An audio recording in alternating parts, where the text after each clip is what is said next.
searching through the night for someone to ease my mind. And I wanna know, babe, could it be you? I wanna know, could it be you?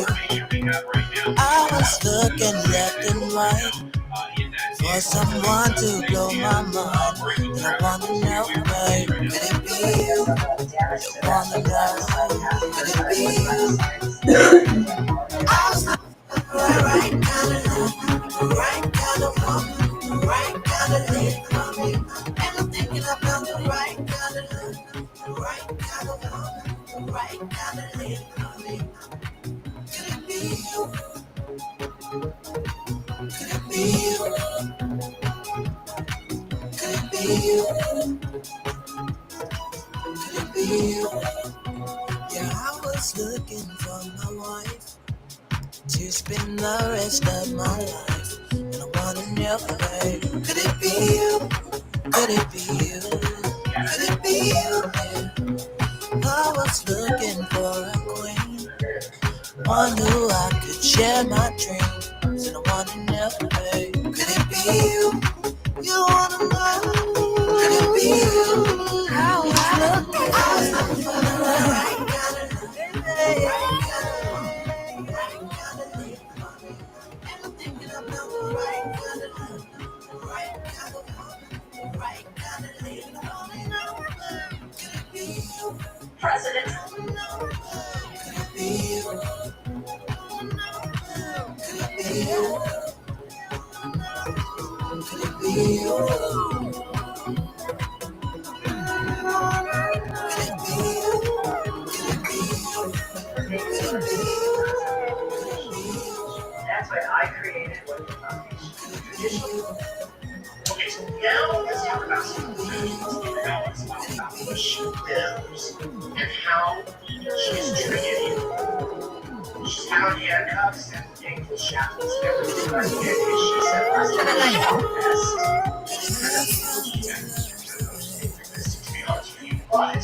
She said last time she but she's about what she hopes will happen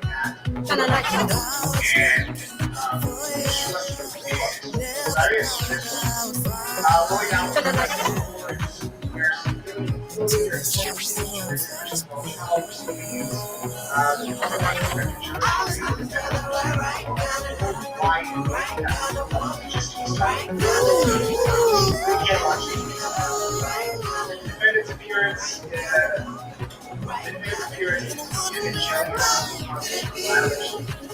process rights, and she was the sixth amendment, the state of rights. Therefore, the defendant requested the court to allow her to fundamental right to receive jury selection and voting trials. Then she files another motion. The defendant requested the court to allow her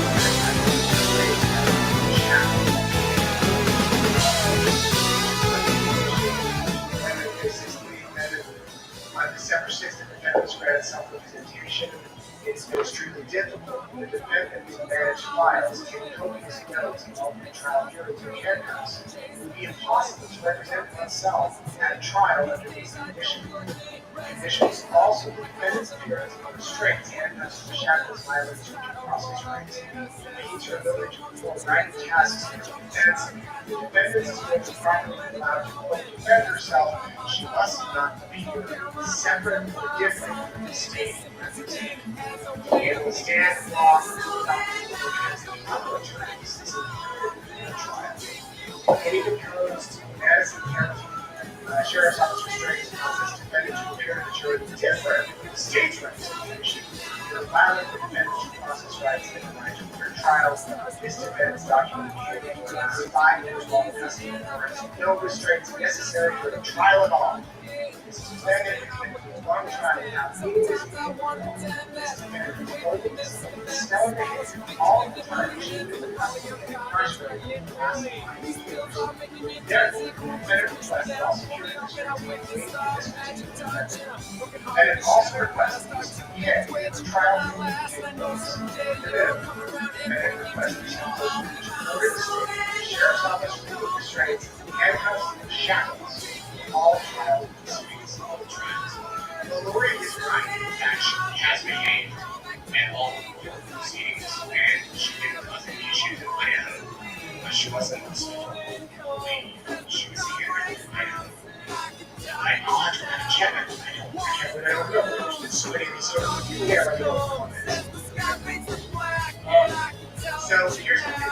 The judge already on that close. And he said she could wear normal street clothes during the trial and jury selection. But all other hearings, she can't. She has to wear a outfit for the jail. The sheriff actually responded to her request with this as far as the shackles and the clothing. The sheriff said, the judge already the clothing used for but talking about having the handcuffs and the shackles removed, the sheriff said, there we go. In the defendant's case, the sheriff's office has reviewed her request and recognizes that she is to move out of the courtroom. However, pursuant to policies and procedures and the sheriff's office duty to maintain control of custody and inmates and to ensure the safety of the security of the court, the defendant cannot go unrestrained. As such, the sheriff's office recommends the use of a rack vest, and in addition to the detention officers in the courtroom during the defendant's trial, and I think they mean and in addition to deputies. The rack vest is designed to temporarily stun an attacking detainee, thus buying time for the security officers to react. The belt sits in the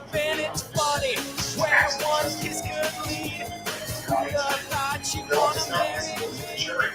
Further, the belt works on one remote once it's persistent, ensuring that activation of other remotes will not trigger the best accident. These two security devices prevent the sheriff's office to restrain defendants. Having restraints, we have to recommend an unarmed detention officer and an armed sheriff deputy in the courtroom. And then the sheriff said after reviewing the motion, I have defined recommendations for avoiding inmates to trial are lane brace and a rack belt around their waist, which allows detention officers to deliver electric shock virus electricity. These two devices are delivered in the air not visible to the jurors. Handcuffs and chains will be made she has been and this is done specifically for the jury. And in cases, sounds like during trials, they don't wear handcuffs. The jail staff will give control of custody inmates from transfers to jails and all that. Once the inmates are secured to the facility, all inmates are restrained while outside the facility. In this case, they remove the restraints while she's in the courtroom. She can wear that rack belt vest, which is a signature, and a leg brace to restrain to limit mobility. And it's quiet. Yeah, so we're saying maybe, yeah, And the only sound I hear is that of the snoring next to me. There's no reason that she wouldn't be Lost rack. in a So that's pretty interesting. I did not know about this It's rack. funny where one is I good check and lead. The thought you wanna marry me, and every once in a while it's like I a taser get looking something for right. or something. Obviously, it's enough to kind of get the person to pay attention and behave and don't do it. Which these days, you've seen it all the time. We saw it in that video of the guy in Vegas who jumped over the desk in Las Vegas and attacked the judge while she was on the bench. It was startling to say. If you are home, you're at risk of house healing. Psychedelics can take out injury, effectively stealing the equity in your home. But people don't realize the ease in which this crime can happen. I can take the deed to your house and I can transfer that deed into my name. It's a great crime and it's happening all the time. I know the Somebody forged a deed about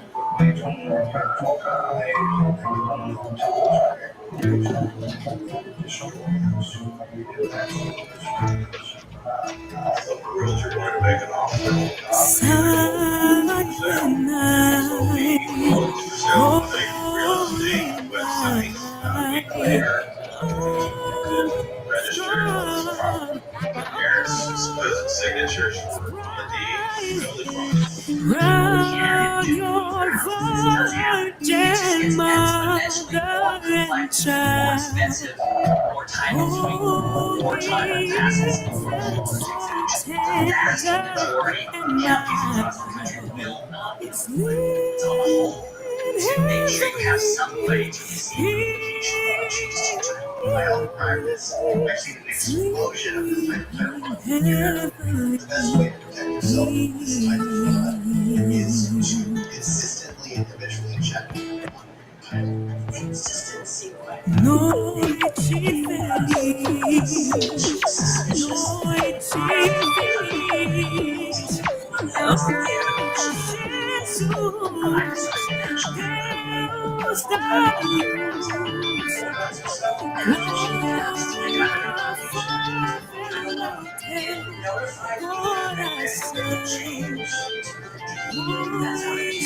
quiseste nascer nosso irmão e a nós todos salvar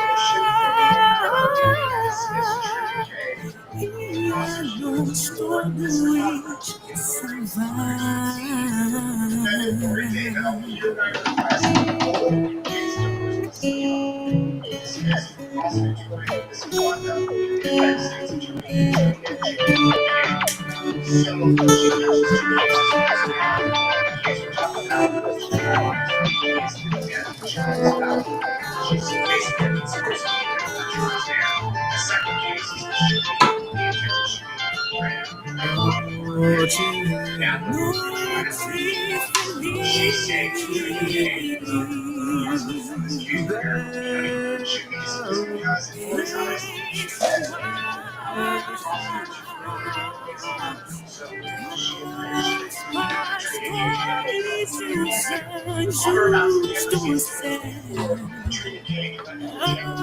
anunciando a vida de Deus. Oh, bendito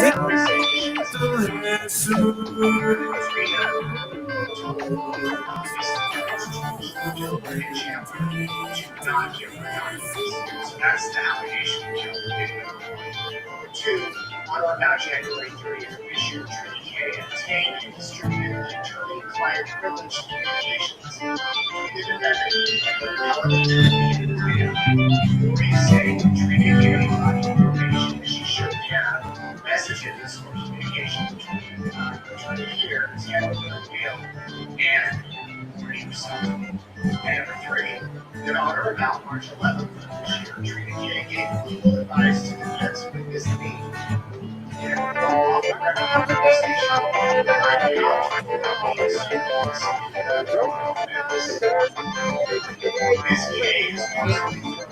That's okay, I'm man is king. When you said you didn't care, said I'd never will. Cause I'm easy, nothing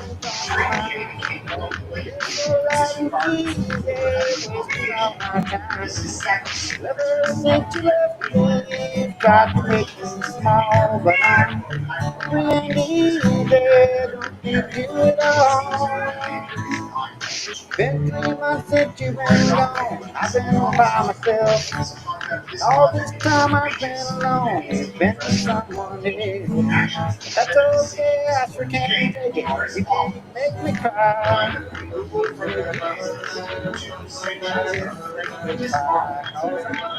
Free and easy, nothing on my mind.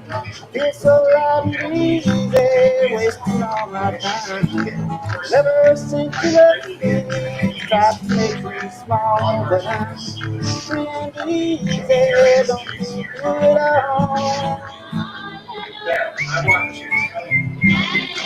Well, actually, I'm just going to remind you. That's exactly what she did. She says the state of Arizona requires that justice for denied revolution is clear, no possible. The state response to each of the allegations by doing Now that time's passed, you say you haven't changed your heart. Maybe we should try again, maybe we should try. But that's okay, I just wanna take all you do now. You said you were coming, I just said no, that's alright. When you say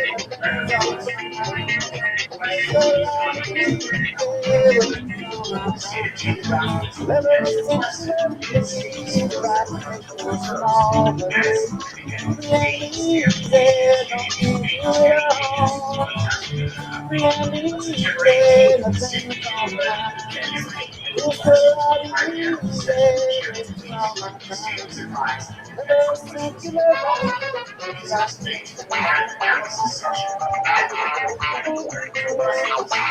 It's so easy, it's all my time. Ever since you left me, state was advised to change the special sections. Your voice, several questions, state was advised to change the police record special slide.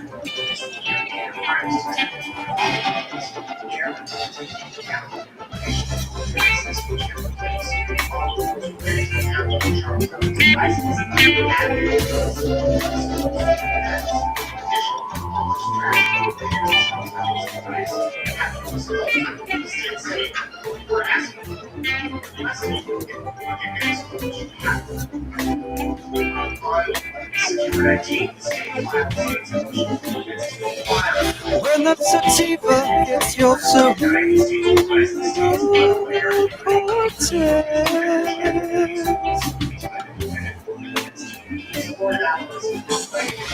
red light is tossed across your eye and makes your teeth sweat.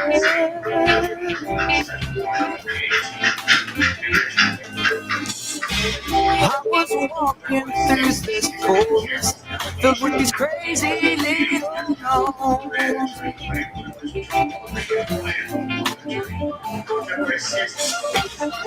I know is that they had a trailer of 100%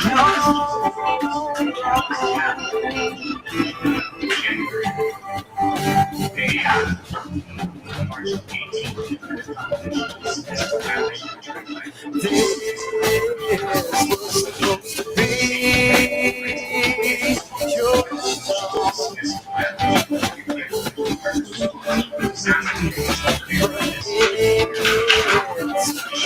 It's time I wrote myself one.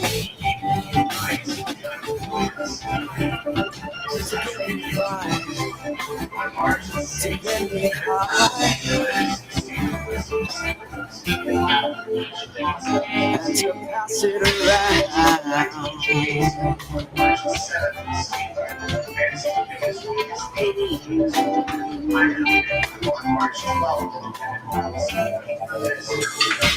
I was surrounded by vanilla papers so I could savor the flavor later.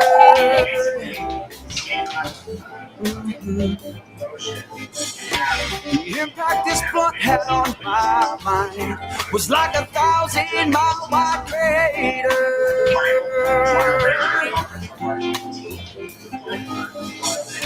It's time I take my resin and ride my soul.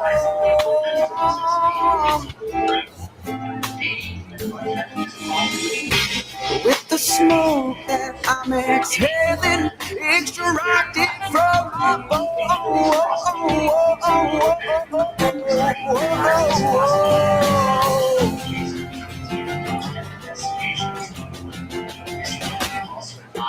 This was supposed to be your love song.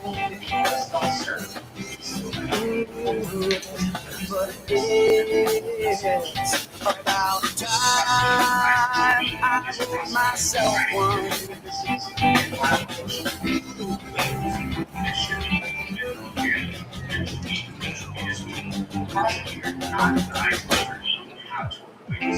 The only thing that remains constant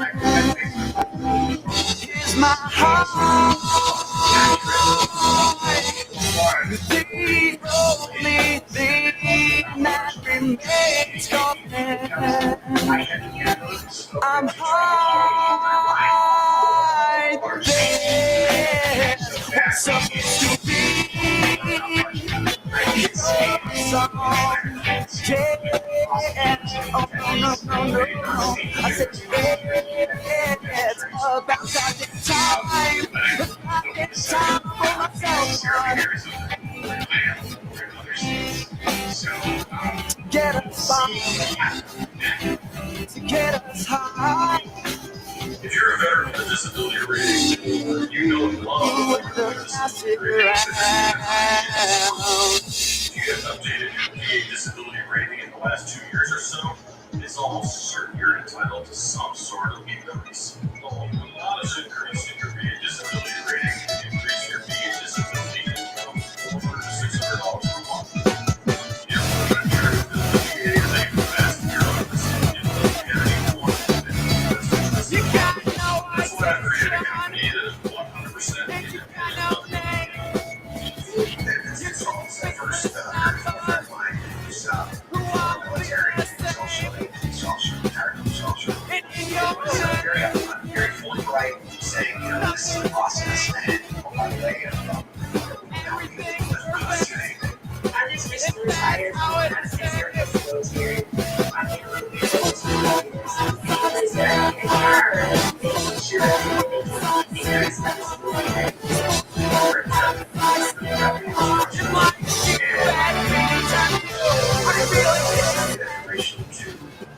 I'm fill out. I got a huge response. This is exactly what we're doing. The VA doctor who is paid by the VA is nothing else than the VA wants them to do.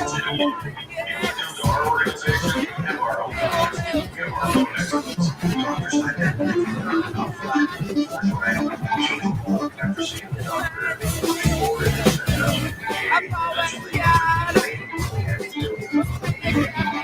hires our service as a lifetime career.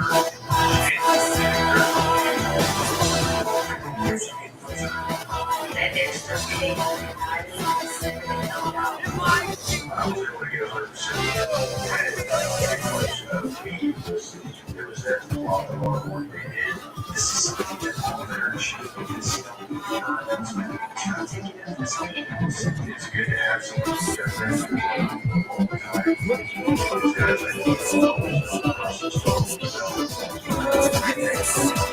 Send a silent reminder. Keep pounding your ears. It's so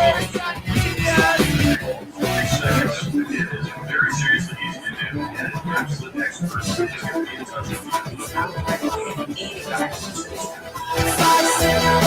it might seem bad.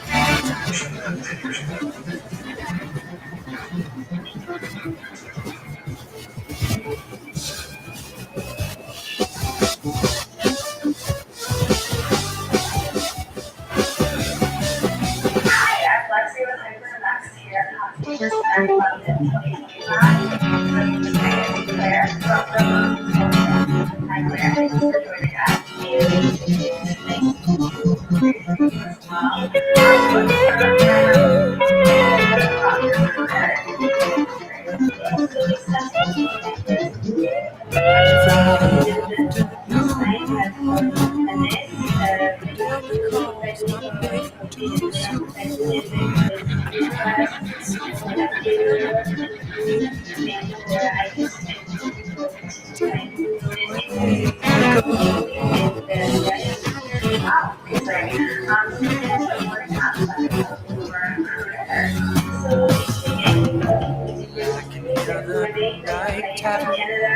The window.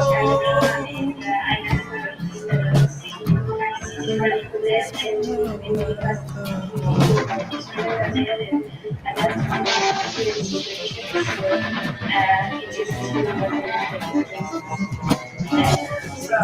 it is to so that's how do you build those partnerships that are the right fit for your goals and your clients. So I think that I think the negotiation I and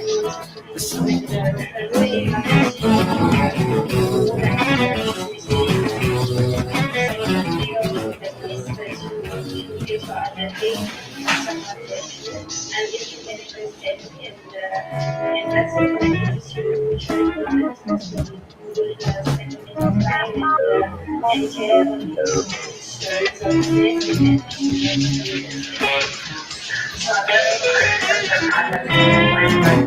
and insurance of so and I have another one are there any I think it's time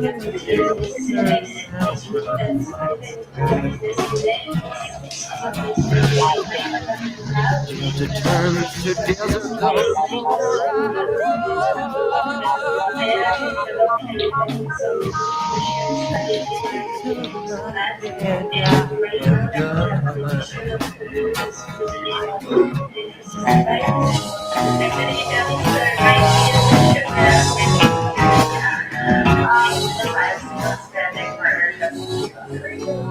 what are some other things that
pocket. Firecracker, believe rocket.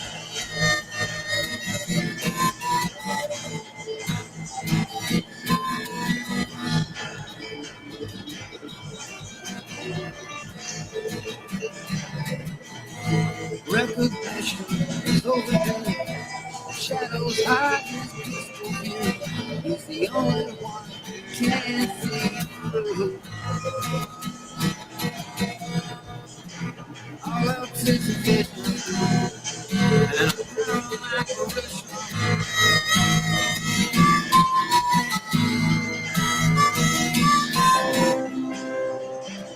He fell for the sun. Self-made machine. Confidence provides joined by his dream. And I school and league a man. Large than he sees. White choice. The fast and famous choice.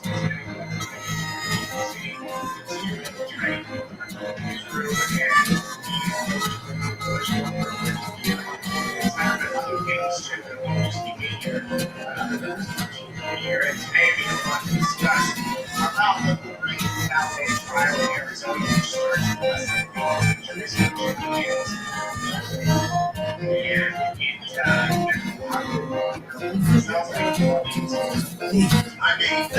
One year in this place, it's a classic golden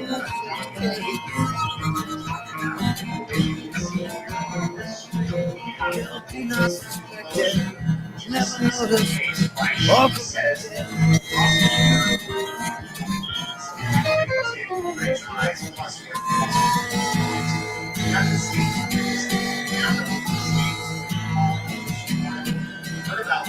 society will pay his price. It's up to him to break the ice. A true temptation will rise. He will have his story, his quarter hour of glory.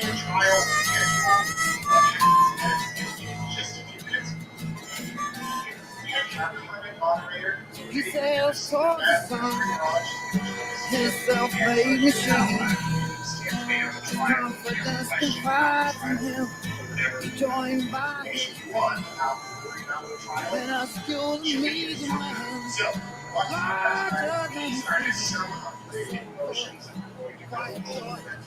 larger than fast and fatal scream.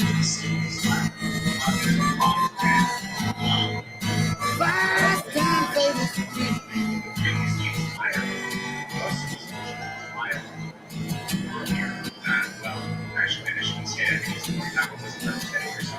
It seems to be a trial most emotions and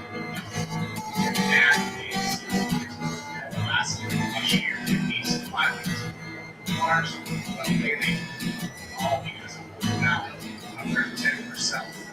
She's filed motions that she needs, tries to withdraw from certain witnesses should be allowed to testify. But remember, she also does not want to waive the right to speedy trial. She wants to have right away, and it is scheduled to start, as I mentioned, jury selection begins this week. So let's jump into the first filing that we're going to talk about today.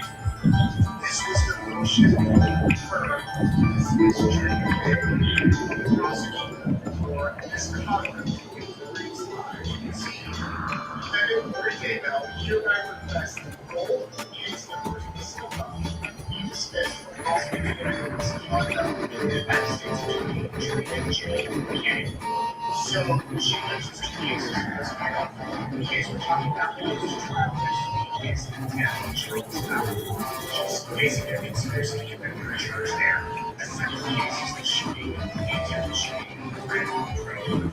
And that one trial is she's saying Trina K is the prosecutor in this case. Should we dismiss it because the boys on this case? She says the prosecutor is so she Trina K did right here. On or about September 6, 2024, Trina K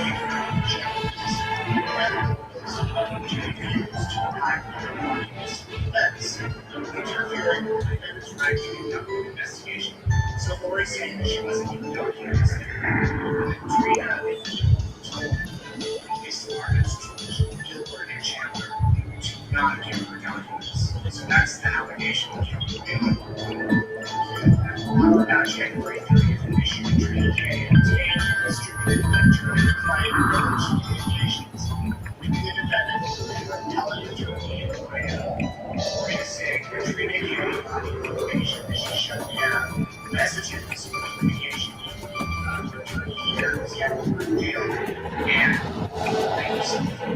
and number three, in honor of Al March 11th, Trina K gave her equal advice to defense witness in a quote off the record conversation regarding how to avoid being served with subpoena from the defense. Ms. K is personally filled her ethics and duties to help me know that this worldwide case, worldwide audience, or it is unseen. Because this court is in war with the state's economy, Trina K became blatant and disregarded her ethical obligation. This is sad to see where one person is standing here in a high-profile it seems to me that it's not or is obligated to listen to officers. Misconduct is outrageous and needs to be addressed by the court. The actions the defendant is seeking this court to take are as follows. 1. Removal from all cases. 2. Sanctions. And 3. Disbarment by the state of Arizona. So these are big allegations. These are big penalties. And she's making it personal by bringing in Trina K's boyfriend, Juan Martinez, who was worked on the Jody Arias case years ago in Maricopa County. Now, I want to tell you, well, actually, I'm just going to let Trina K respond, because that's exactly what she did. She said the state of Arizona, Riverside County, Justice Court denied her motion to attempt to ban the prosecution. The state response used the three allegations by noting the facts as alleged by noting the facts on September 6th. The state became aware that the defense had made a public records request to the police department. The state female defense counsel had asked them to request these items from the state. The state also requested documents listed on the defendant's public records request requested these documents. The state obtained the documents from the defense requested. The state as the state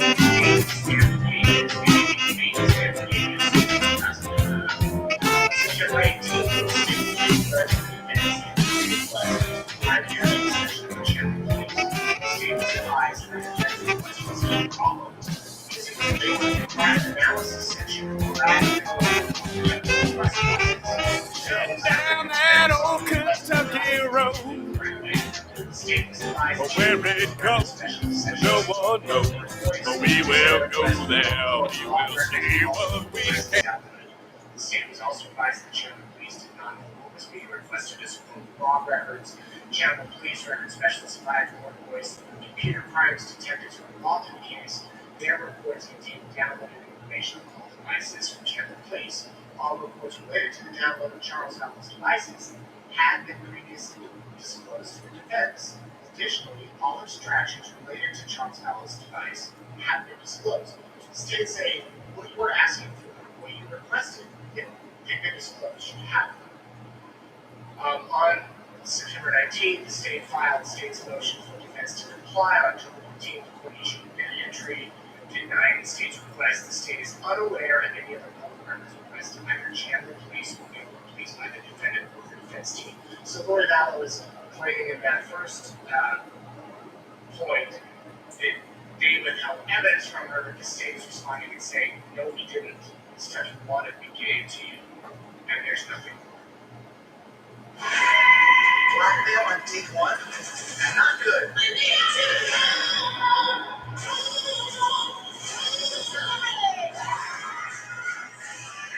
Serving exclusively on Max. I really loved the energies of the night and the hours that it inspired me. You need to get rid of bulky, unwanted items like old furniture, a used grill, or even a garage full of stuff? With Loda, the easiest way to get rid of anything. As the largest partner network in the US, we're everywhere your junk is, with rates up to 30% cheaper than our competitors. Plus, we provide furniture assembly. Visit Loda.com to book removal and disposal, guaranteed upfront pricing. Loda, the modern junk removal company. Regular shoes feels just crap. With wide-step, wide-fit, hands-free Skechers slip-ins feel like this. The Skechers slip-ins just step in, no bending down, no touching my shoes. Try a wide-fit Skechers slip-in. Point number 2.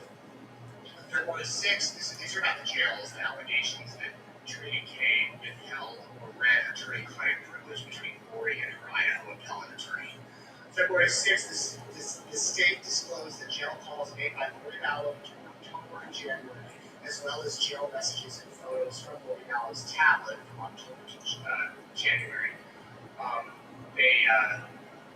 March 18th, the defendant filed a motion to dismiss for violation of attorney-client privilege. The state is currently working on a response to this motion.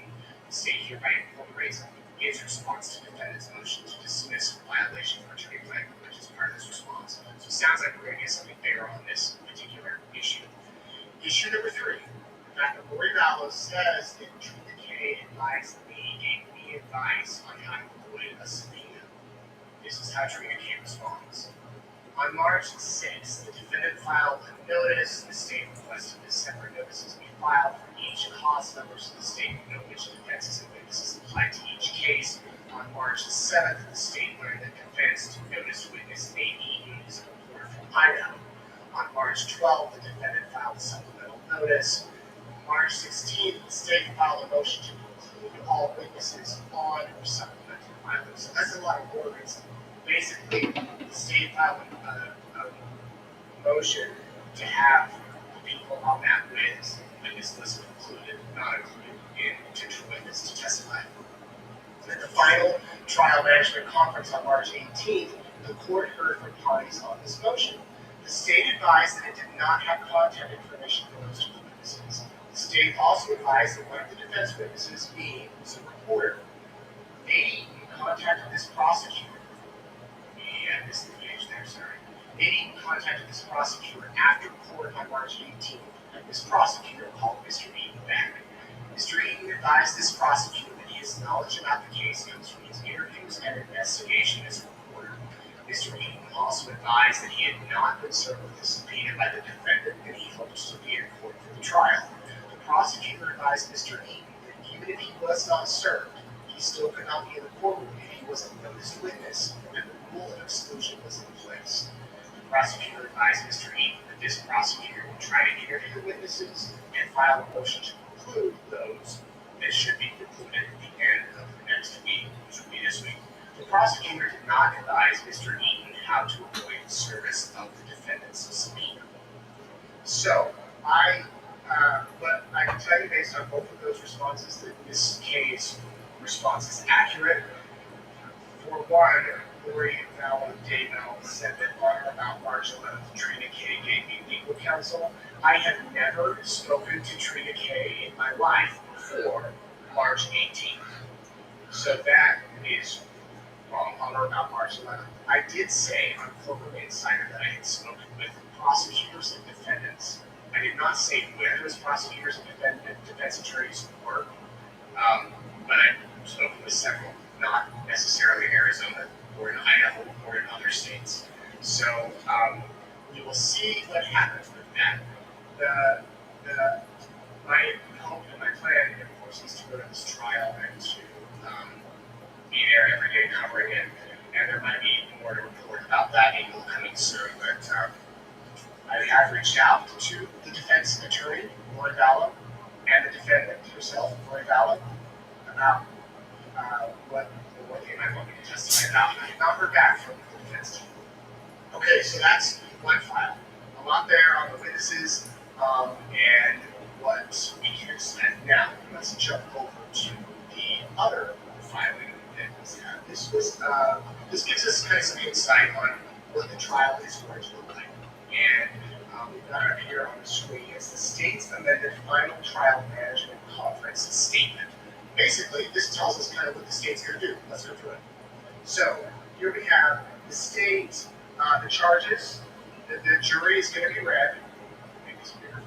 Here. Oops. Instead of just turn it upside down. Okay. And we can go over here. Well, let's see if we can. Stay with me. There we go. The charges and the sentencing range for Lori Vallow is she's charged with 1 count of conspiracy to commit the first-degree murder. The possible sentence is life without the possibility of parole or 25 years. Life without the possibility of release on any basis until the service of 25 years. So the minimum would be 25 years. She could be up to life. The settlement status, there has been no offer of a plea agreement. There have been no settlement conferences that have happened. And are the defendant and state willing to discuss further settlement? No. So, Lori Vallow is locked into this trial. If she wants a settlement tomorrow, it sounds like she's starting to get it. There will be 12 jurors and 4 alternates. List of potential witnesses for the state. We have the list. From the Chandler Police Department, Daniel Coons, who's retired. Nathan Duncan, we have heard from him. He is a detective. He testified in Idaho. Marissa Francisco, Jason Hunsaker, Robert Crotha, who's retired. Bill McDonald, Nathan Moffat, we've heard from him as well. Ariel Porter, we've heard from him. Erwin Miernicki, and Cassandra Younglin, we heard from her in Idaho too. From the fire department, Kent Keller and Scott Cowden, I believe you know from them in Idaho, at least one of them. From the Department of Public Safety, Jeff Moborg. From OME, Dr. Medical Examiner, Dr. Derek Baumgartner. From the Office of the Inspector General, Mark Sari, we've heard from him. From Banner Life Insurance, Robin Smith Scott, she's the custodian of records. So there's all of the officials that could testify in this trial. The civilians include Christina Atwood, Adam Cox, Nancy Jo Hancock, Serena Sharp, and Kay Woodcock. It's estimated the trial will take 5 weeks, and this is the statement of the case that will be read to the jury. The state alleges that on July 11, 2019, at approximately 7:37 a.m., Charles Vallow arrived at 5531 South 4 Peaks Place in Chandler to pick up his son from the residence where his wife, Lori Vallow, Lori Daybell, was living. The state further alleges that Lori Vallow Daybell conspired with her brother, Alex Cox, to kill her husband, Charles Vallow, so she could marry Jack Daybell and obtain money from Charles Vallow's life insurance policy and from Social Security. Special joint voir dire questions will be filed separately. That's where they go in and question the jurors, and then juror instructions plus the original ones will be filed separately. So there you go. It's going to be 5 weeks. Could be less, could be a little bit more, but around 5 weeks. We know that the state's going to call 21 potential witnesses. Lori Vallow, I think on her list had 11. Well, but she didn't include an expert. So that's what you've got there. Something to think about. In a minute here, we'll talk about what the day by day will look like in court. Okay, and now I want to go through some court filings that Lori Vallow has filed for herself. 4 of them. You can see her handwritten with her own pen in the jail cell. Most likely, these are the ones that she wanted to file, where she says that these 3 people should not be allowed to testify. Their names are, as you can see here, Nancy Jo Hancock, Christina Atwood, and Kay Woodcock. Request the state in order to exclude the following witnesses' facts. The state's witnesses listed above are not for factual testimony. They are only here to offer speculation and hearsay. Then she goes on to quote some law, federal rule of evidence. The witness has to have personal knowledge of the matter, and that the rule would prevent testimony of the subject if hearsay because there's no personal knowledge. She's claiming that these people have no personal knowledge. She quotes a bunch of other case law, a bunch of other cases across America.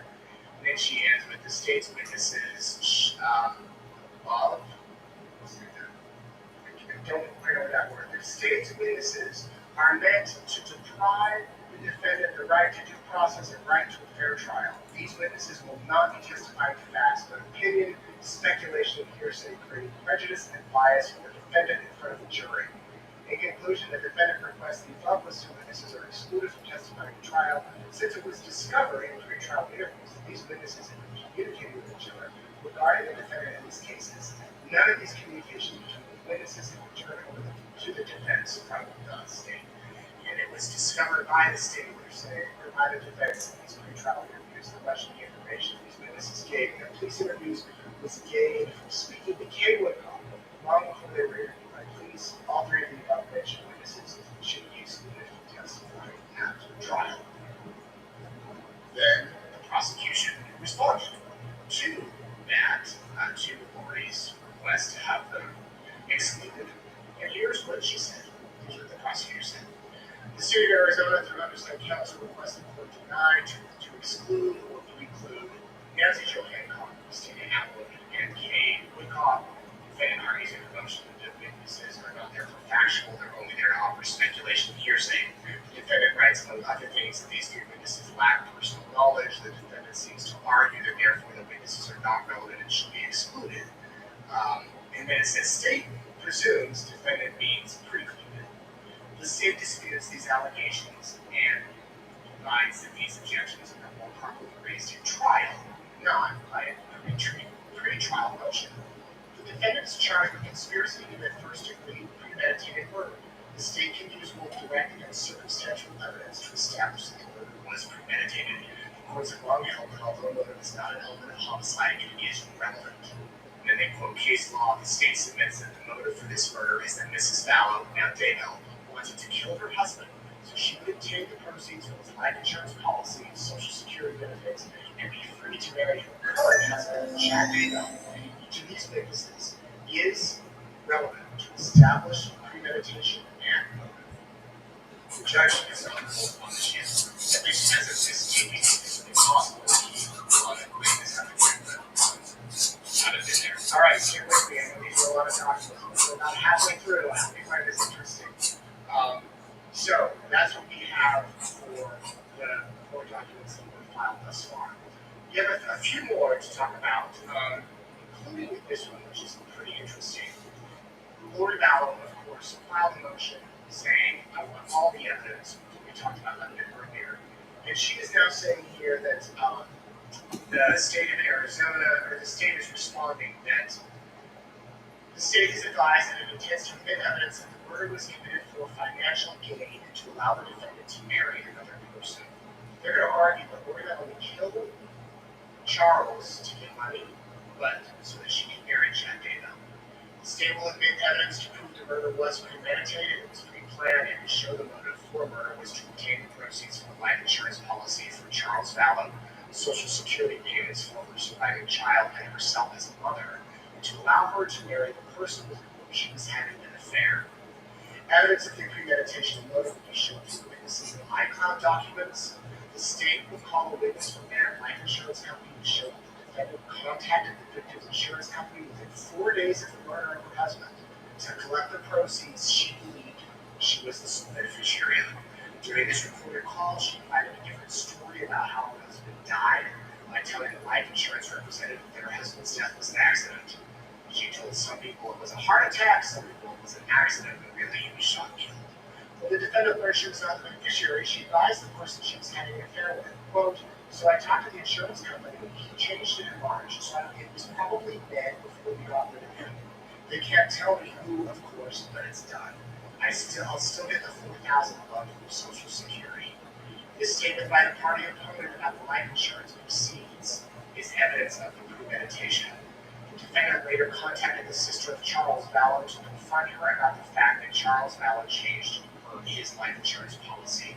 The state will present testimony from an investigator with Social Security Administration and iCloud documents to show the defendant was aware of how much money from Social Security she would receive from her son JJ and herself as a result of the death of Charles before she went to speak with anyone at Social Security. This testimony and evidence further support that the defendant premeditated the murder of her husband. The state will present testimony from witnesses who were friends with the defendant and iCloud documents to show that the defendant used her religious belief system is a way to justify the premeditated murder of my husband Charles Vallon. These witnesses and documents were disclosed to the defendant on December 12, 2023, January 9th, 2024, and February 26th, 2024. So, kind of get a little preview there, a little trailer, you could say, of how the prosecution is going to take their case.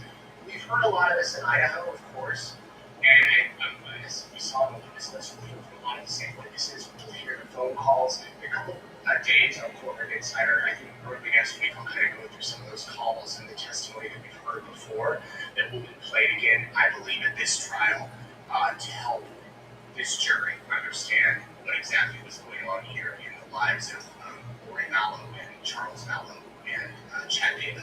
Okay, so now let's talk about some of the documents that Mallow has filed about what she wears and how she is treated in the courtroom.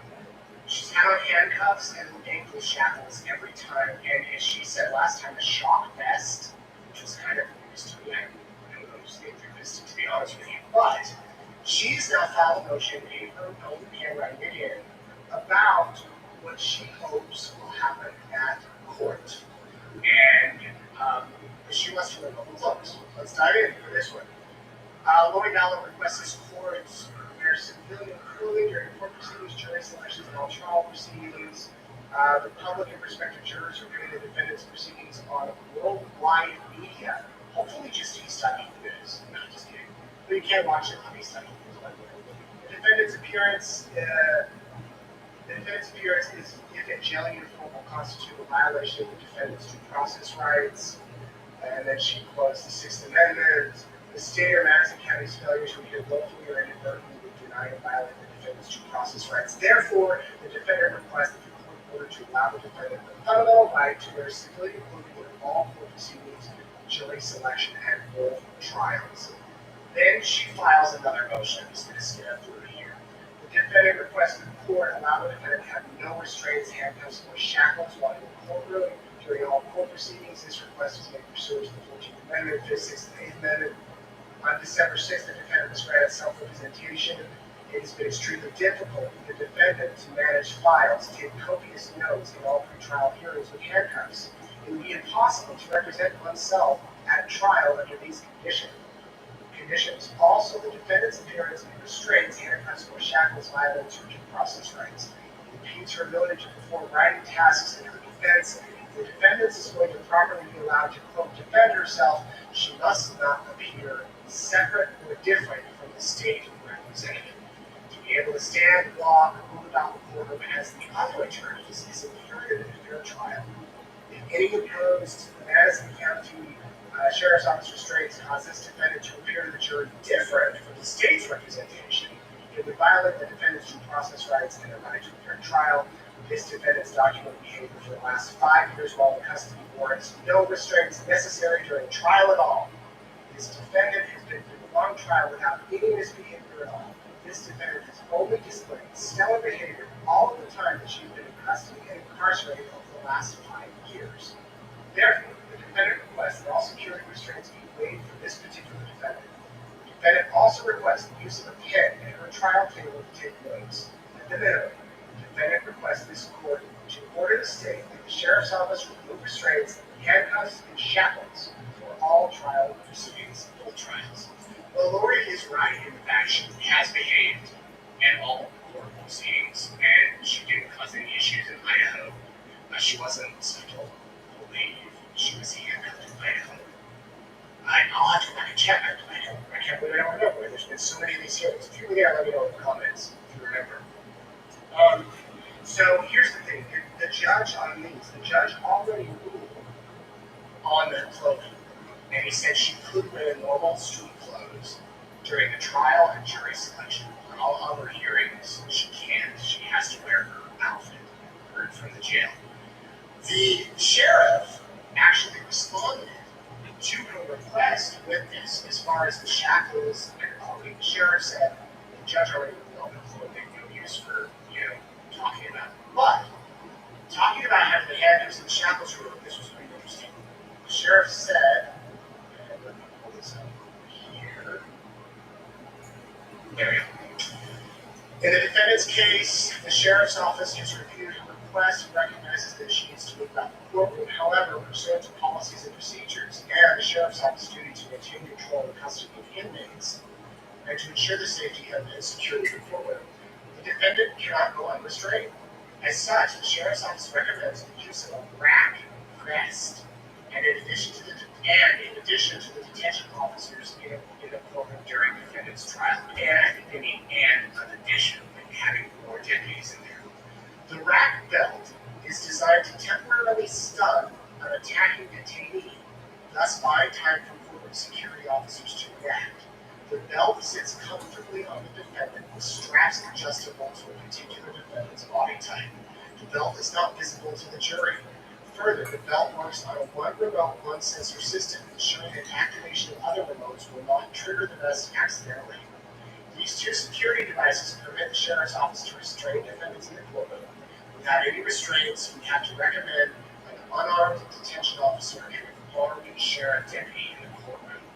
And then the sheriff said, after reviewing the motion, I have the following recommendations. Normally, inmates attending a trial wear a leg brace and a rack belt around their waist, which allows detention officers to deliver an electric shock by remote control. These two devices are worn under the clothing of the inmate and are not visible to the jurors. Handcuffs, leg chains, and inmate uniforms are not worn while in the courtroom. She hasn't been wearing handcuffs. And this is done specifically to prevent jury from knowing the defendant is currently an inmate. Okay, so it sounds like during trials they don't wear the handcuffs. The jail staff maintain control and custody of the inmates during transports to the jails and all the back and forth. Once an inmate leaves a secure jail facility, all inmates are restrained while outside the facility. In this case, they could remove the restraints while she's in the courtroom, and she could wear that rack belt and vest, which isn't seen from the jury, and a hidden leg brace to restrain to limit mobility. And so they're saying maybe, she can see because she's in her jury, she needs to move around, she might not need the leg brace, but there's no reason that she wouldn't need the rack belt. So that's pretty interesting. I did not know about this rack belt. I don't know if I've seen that item, but I'm going to check and maybe we'll do a story on what is a rack belt. I don't know if it's like a taser, if you feel a little jolt or something, but obviously it's enough to kind of get the person to pay attention and behave and not run away, which you need these days in court proceedings because you've seen it all the time. We saw it in that video of the guy in Vegas who jumped over the desk. I think it was Las Vegas and attacked the judge while she was on the bench. It was startling to say.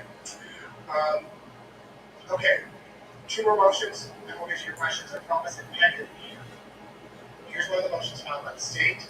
Followed by Lori.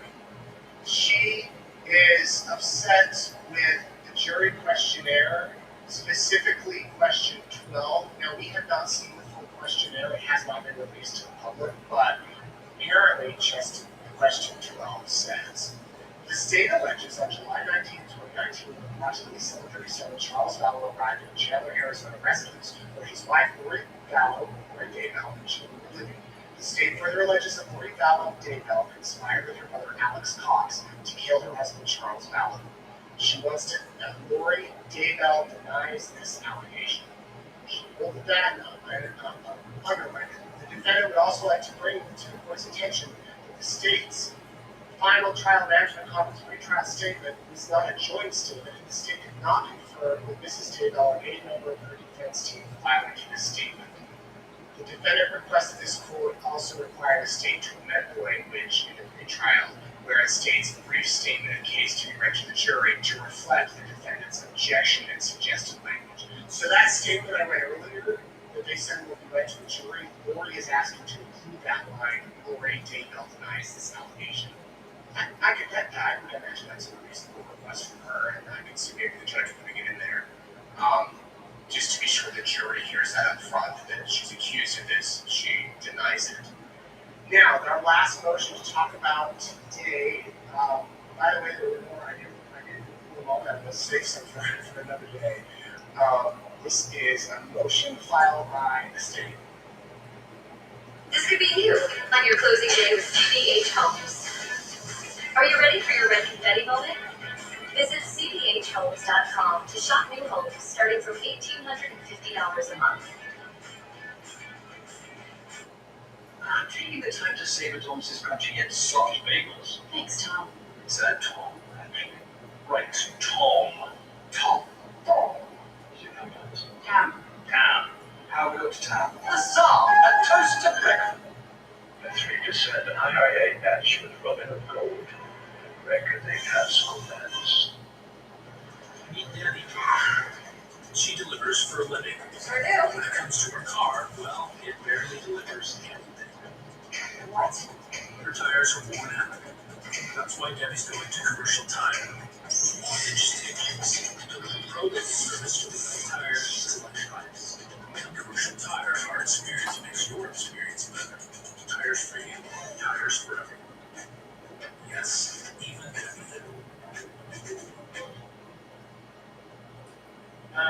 To conclude defense expert one, working and conclude noticed witnesses. So Lonnie is Lori's expert, and she says you come in and evaluate all the cell phone information, data that's on those phones and devices and whatnot. The prosecution made a point that we're getting kind of late here. The trial is coming soon, and the judge even told Lori, listen, we did not file this. Give me 30 days, and you're past the deadline. And she said it's been hard, she did have some reason why she did it. But now the state's responding and saying, no, you shouldn't be allowed. Here's what they say. They're saying that the state requests the court to include Lonnie is that the defendant did not comply with the rules. The state further requests to include all other noticed witnesses as the defendant has not complied with the rule. On March 6th, she filed a motion for both cases that the prosecution talks through. Many of the individuals were not handled by police, therefore the state cannot obtain information. The state has the right and an obligation to go through and interview all of the witnesses on Lori's list. They couldn't find them. That was the problem. And Trina Kate went through this in the last hearing saying, we went back and forth, and I'm not going to read all this, but basically Lori's investigator, Jeff White, emailed me late.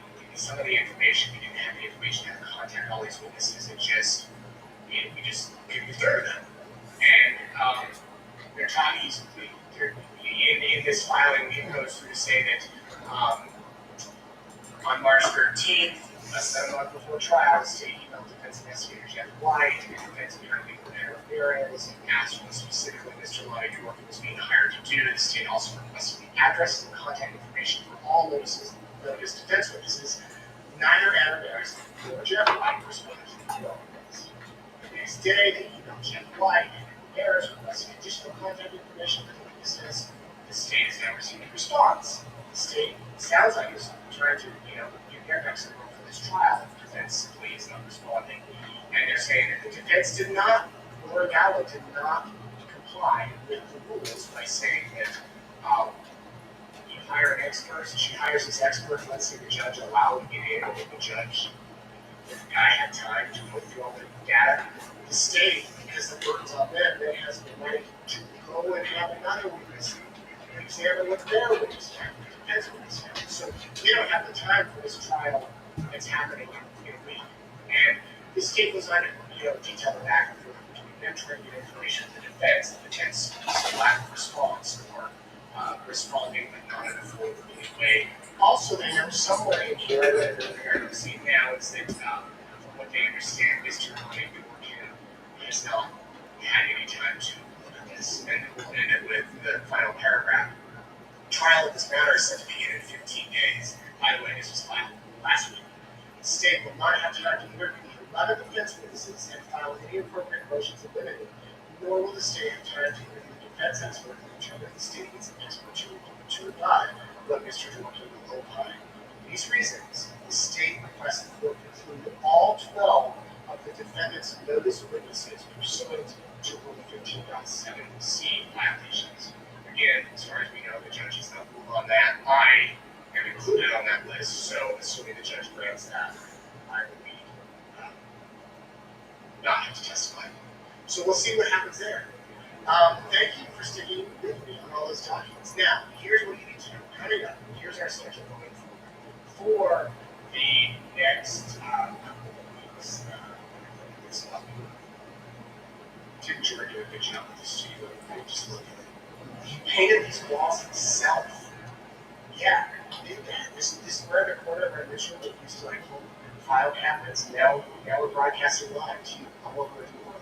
Here's what we've got coming up.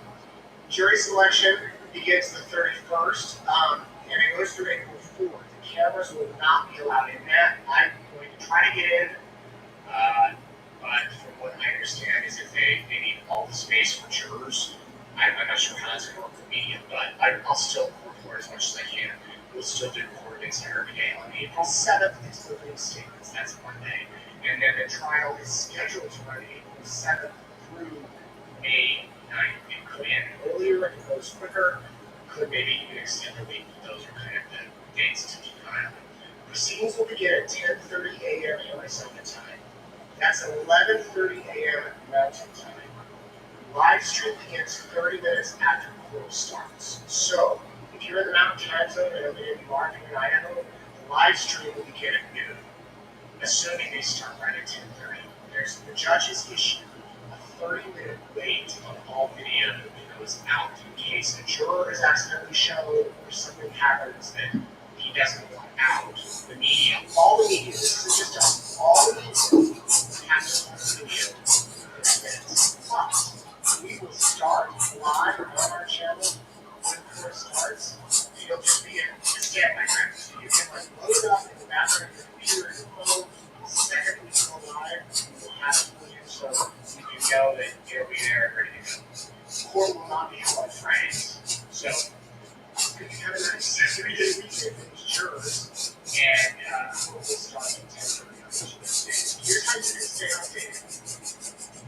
One, you can read live updates about the trial on Peace the Dudes Jaway. Now, we did this on the first trial, you might remember before, where we didn't have cameras in there, and many of you wanted to stay up to date every day. And I posted live updates, so if you're again, and then we have my X2, you can go to PeaceTheDudes.com every day, starting at noon now, until about 5, I think.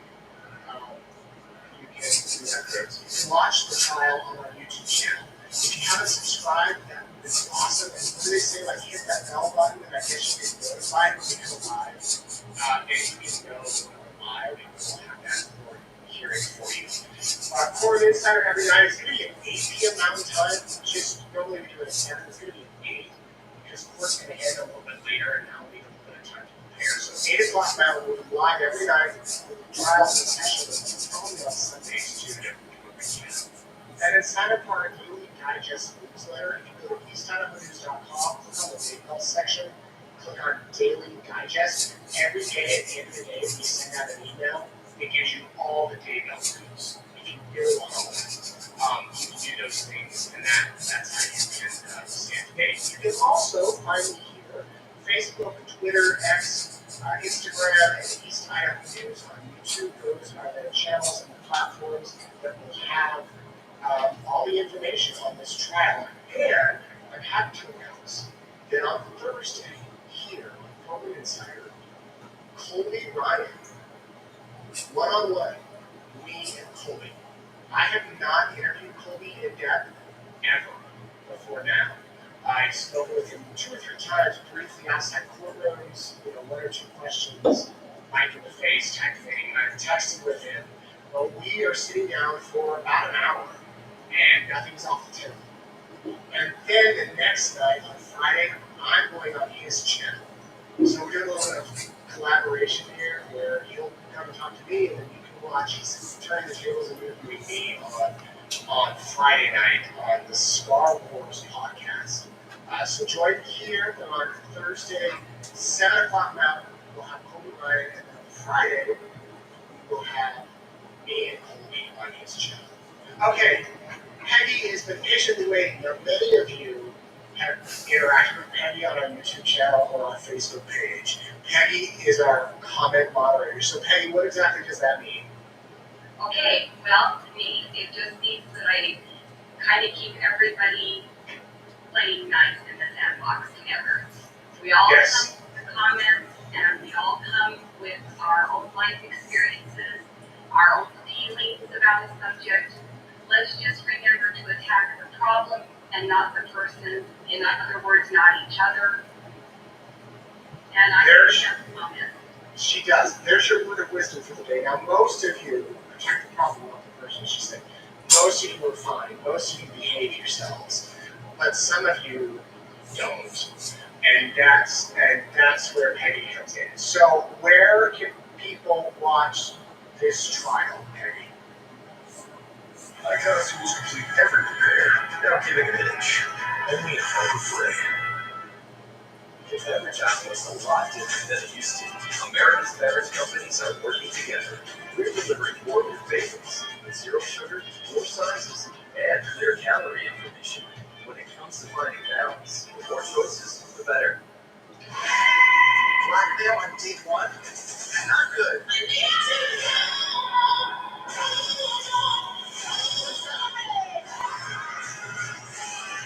Streaming exclusively on Max. Roundups fair change and saving stocks in Bitcoin. Use your cash app card. Give me 17 cents off Bitcoin. My medic was born from a tragic car accident that took a family member's life. It is now our mission to make sure that everyone has access to a life-saving first aid kit. Shop mymedic.com now to find your kit to protect your family and yourself.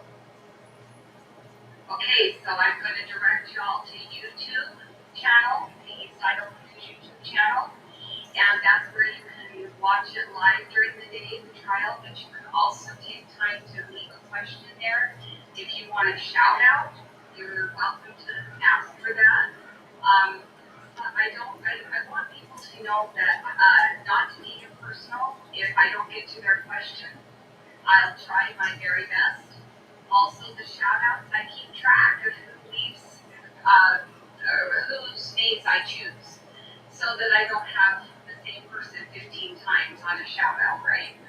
So, And many of you have contacted us to say, why won't Peggy choose my question? Or why won't she give me the shout out? So just be patient, leave your comment on YouTube. We're going to be streaming the trial every day. Peggy will jump in there and create kind of a community, which surprised me kind of honestly, Peggy, during Chad Daybell's trial, that so many people would like wait for you to come in there. And I would occasionally jump in the chat and be like, hey, how you doing? Or whatnot. And people would look forward to interacting with really strangers bonding over this crazy case. yes, that's absolutely right. They look forward to being together. It's a community, like you say. I look forward to being there. I can't wait for it to start. I will be in the comments off and on during those days, during the live streams.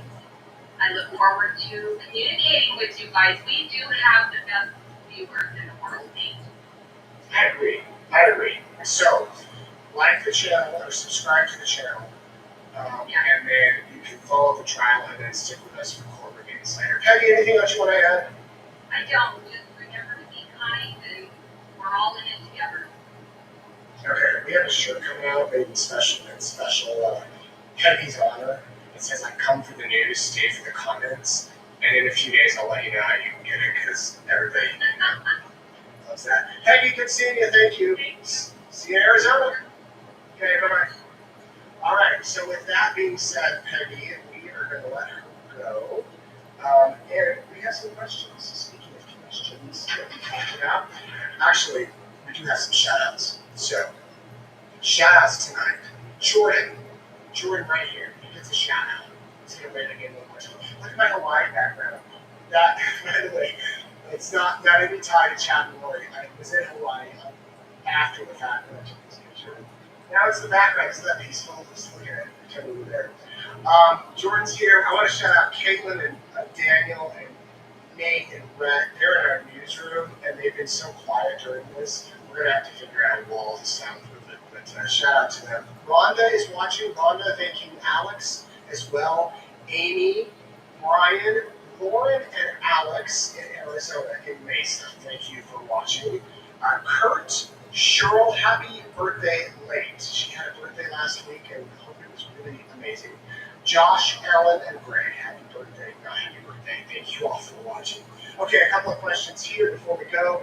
Could Lori face the death penalty in Arizona? Could she still get the death penalty in Idaho? No and no. The crime she's charged with in Arizona is not eligible for the death penalty, as we talked about earlier. She could get life in prison, and then Idaho's done. Unless somehow the appeal goes through and they have to retry her, that would be crazy though if that all happened. But no, she'll be facing life in prison. And once the trials in Arizona are done, whether she's found guilty or not guilty, she will be transferred back to Idaho. She's an Idaho inmate. She will serve her time here. Could Lori take a plea agreement or plead guilty at this point? Well, I would have said yes. I mean, maybe you see it in a lot of trials where, not a lot, but sometimes. My wife was on jury duty once. She got picked, and when the defendant walked in, he saw the jury and he said, "Okay, I want to take a plea," and it was done. So even though that statement earlier that I referred to from the prosecution said that that there would be no pleas going forward, maybe there might be, but I don't know. I can't speak for them. So she can always plead guilty. She can come out and plead guilty, and ultimately the punishment's not going to change because she's coming back to Idaho. But I don't know if she's going to do that. Do you think you will have to take the stand, the witness stand? We talked about that earlier. I hope not. I hope not. I don't know what more I can add. I didn't witness this crime, and as the prosecutor mentioned, I have only reported what I've learned from my own investigation and through interviews with others. Will Lori testify? That's the good question. She's on her list to testify. If she does testify, then the prosecution can cross-examine her. And if she does testify, then she has to write out her questions and give them to her paralegal or her legal team, and then they will ask them to her, so she can't just get up there and speak nonstop. Why does court not happen on Friday, and why does it start so late? Apparently in Maricopa County, they don't do trials on Friday. They don't do court proceedings on Friday. It probably makes it much easier on the jurors, and it probably starts late as well for the same reason, because a lot of people are trying. It's such a massive county. It's so big that you have to travel in traffic and getting kids to school and whatnot. It would be very difficult, I imagine, for most people to try to get there by 8 o'clock, 8:30, 9 o'clock. So they started at 10:30. They probably, in Idaho, they all met somewhere and rode on vans together. And I don't know if they do that in Arizona. If you're there and you know, send me a message. And that could take, meeting at 9 somewhere, picking everybody up, getting downtown, going to the jury room. So it could take time. My wrists would be very appreciative of that shorter day because the seats in the other courtroom were far more comfortable than in Idaho. So, yeah. Could Lori be setting this all up for a big appeal? Perhaps she'll probably appeal any way that she can, but I would imagine, but I don't know how. The judge was very particular with her when she said she wanted to represent herself. Like, are you sure? Do you understand what this means? Are you positive? Blah, blah, blah, blah, blah. Have you heard anything more about Lori's interview with Keith? No, other than Keith did a podcast, I think it's called Talking Dateline, where he talked a little bit more about it. They played a clip they hadn't played before about her loving Chad. And that was interesting to listen to, but I don't even know if she's seen the interview. Yeah. When do you leave for Arizona? Are you flying or driving? I'll give you a ride, and we can talk about the case the entire way. LOL. George, did you say that? No. I am driving. I leave this week, and I am going to do a couple videos as I drive down. I'm all by myself. I'm going to pack up the car. Teton Toyota has been wonderful, and I'm taking one of their cars. They're helping us out, helping me get down there. So big thanks to Teton Toyota, Greg Augustus, and Mario. All those guys are great. So I'm going to drive one of their cars down, and I'll fill you in along the way. I'll probably stop one night. Maybe I'll go straight through. I'm not sure. And thank you for your offer of a ride. I don't think I'll be talking about the case all the way down. But, by the way, that reminds me, if you have a good podcast or music I should listen to, let me know. Because I got to kill, I think it's 13 or 14 hours from here. The original crimes happened in Arizona first. Why are the trials happening last? Good question. So, yes, the original crime happened in July of 2019, and then the children were killed, and Tammy Daybell was killed in the fall of 2019, and then Idaho went first. The reason being that the kids missing kind of took precedent over Charles Vallow, just because he wasn't missing, they knew where he was, and they arrested her in Idaho. They kept her there. I'm sure there was much discussion between all the agencies of do we move her, but I think they wanted to go with those Idaho ones first because she was there. Chad was there. Chad doesn't face any. And remember, in Idaho, Chad and Lori's cases were combined, so it's going to be one big trial. But then they were severed, and then Chad doesn't face any trials in Arizona, any charges in Arizona. So that's probably why. Do you think if Alex was still alive, he'd be facing criminal charges, or would he fall on the sword for Chad and Lori? Yes, I think he would face charges. I don't know if he'd fall on the sword for them. I've heard some theories that maybe he might rat on them, that he might turn on them. It seemed toward the end of his life he was realizing that this wasn't all as it seemed to be, and Chad and Lori seemed to get rid of anyone that was in their way, and maybe he was in their way, perhaps. So I don't know, that would be the really fascinating, well, so many fascinating things about this, but one of the really fascinating things is if Alex was here, what would have happened with him? You ate a lot of Smarties during the trial and the other trials. What is your go-to candy this time around? That's a good question. I don't think I've had a Smartie since the last trial. I think I got kind of tired of Smarties. I've been trying to eat a lot better too, but I'll have to find something. Although with that shorter court day, I don't know, maybe I won't eat candy, but so many of you were so kind to bring me candy, and if I didn't eat it, guaranteed my kids ate it or my colleagues ate it. In fact, we showed up here one day, well, I didn't because I was in Boise. One of you sent a case of like Bitto honeys, and what was the other one? Cinnamon bears? Yeah. Cinnamon bears and Bitto honeys, and they were left on our porch here at East Southern News, so thank you. Last question, can you come over for dinner one night in Arizona? We'd love to have you. Well, thank you. As I thank you when I listened from someone very kind. I'll be honest, when I was in Boise, I didn't have dinner with one person the entire time. I maybe one night. Oh, I did one night with a friend. He came to town. Because I like it in the zone where I'm in court, then I prepare for Courtroom Insider, then I do Courtroom Insider, and at that point I don't really want to talk or think, and that's when I eat dinner. But thank you. That's very kind of you. And maybe because I just have a social attitude. All right, well, thank you so much for being here for Courtroom Insider. We'll be back Thursday night with Colby Ryan. Don't miss it. It's going to be a phenomenal conversation. And a big thanks to Jordan for putting this all together. Now that I'm leaving, when I get back, we'll be doing more Courtroom Insiders from here. Maybe we'll have some of you on as guests. Let us know what you think of it.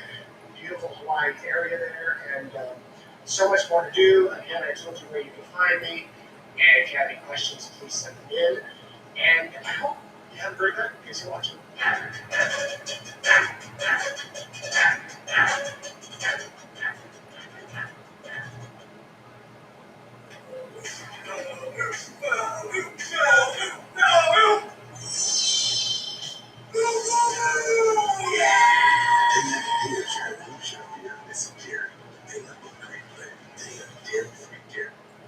Three things you never knew you needed in a bra until now. No wires, but still all the support. 3D molded cups that don't move. Smooth satin touch that's actually comfortable. Feel amazing in an under outfit.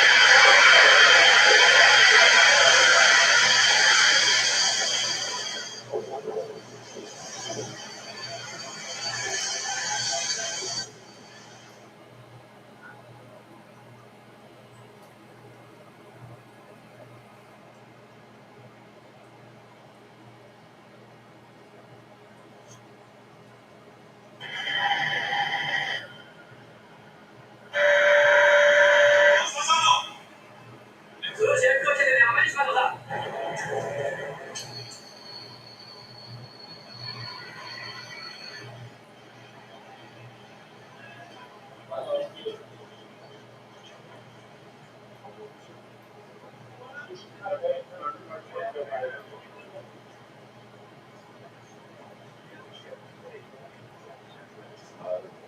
样子的一种作为，可以从我们反映它对这个区域和平稳定的一个破坏，这个显而易见是一个非常明显的一个麻烦的制造者。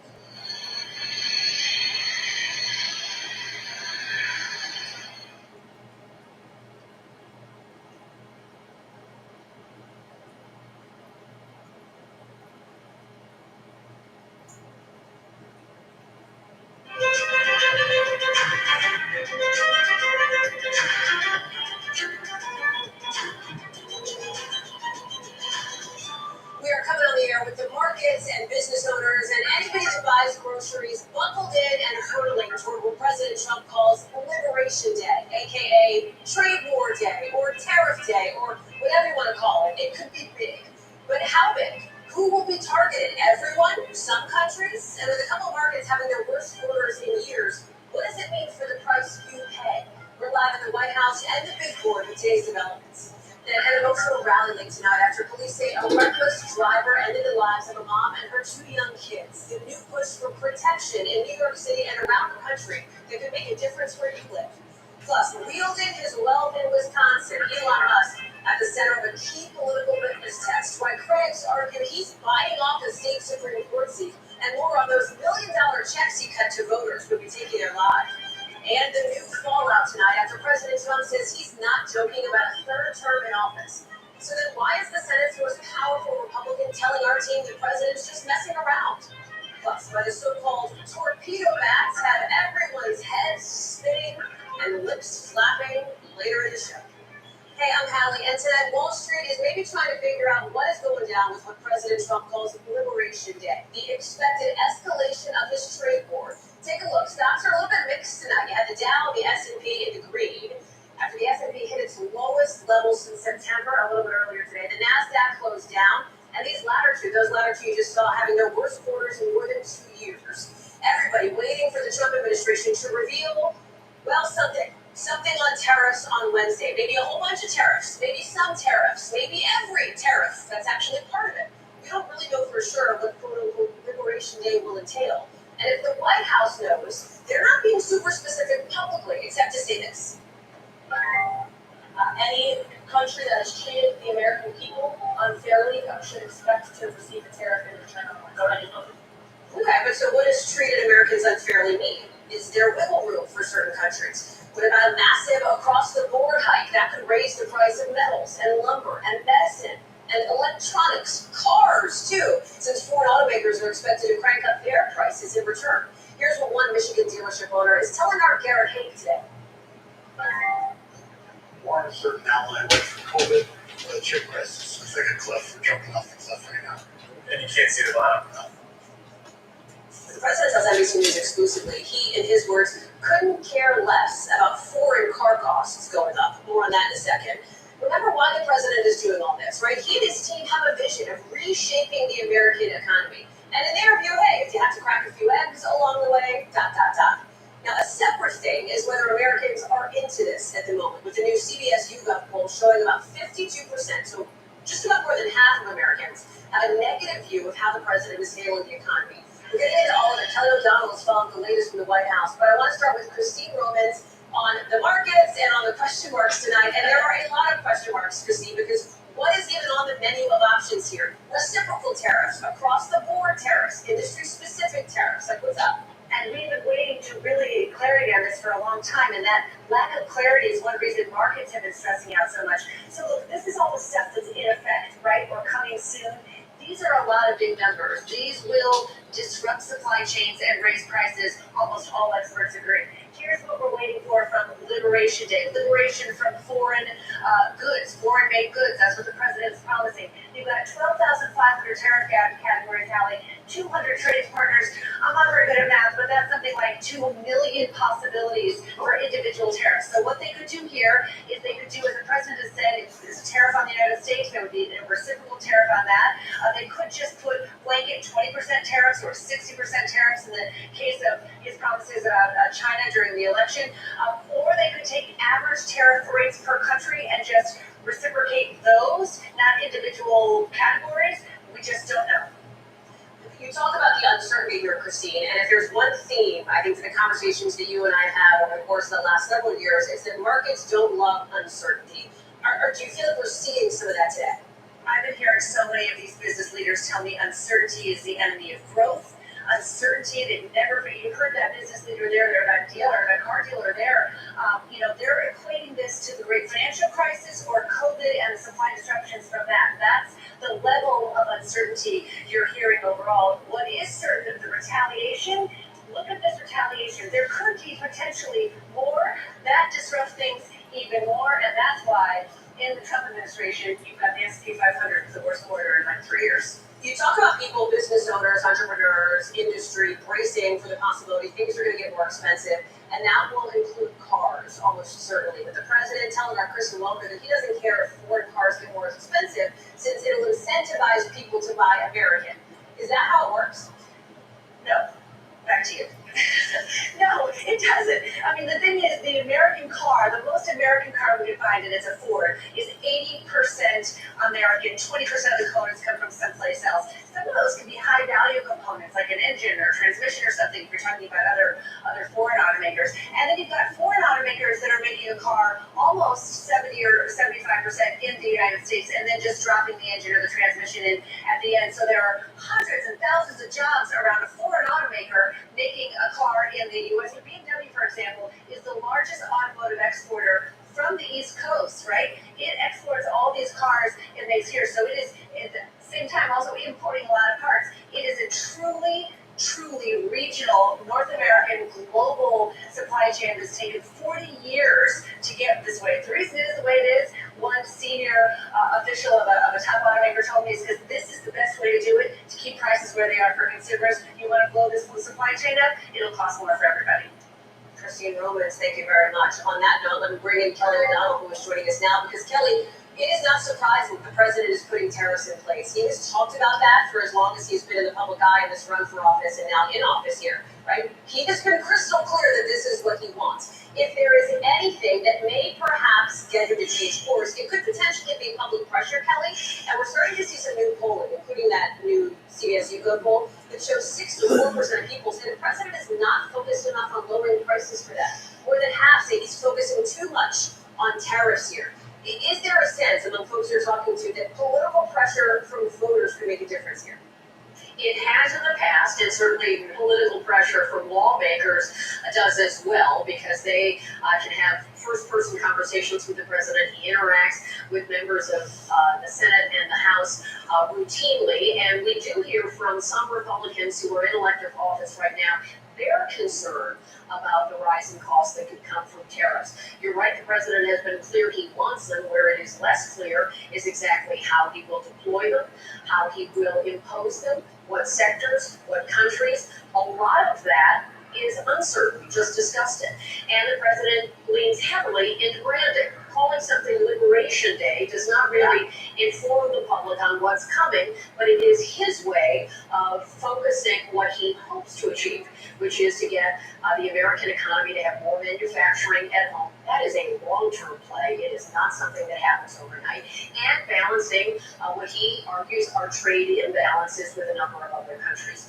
So those are stated goals of the president.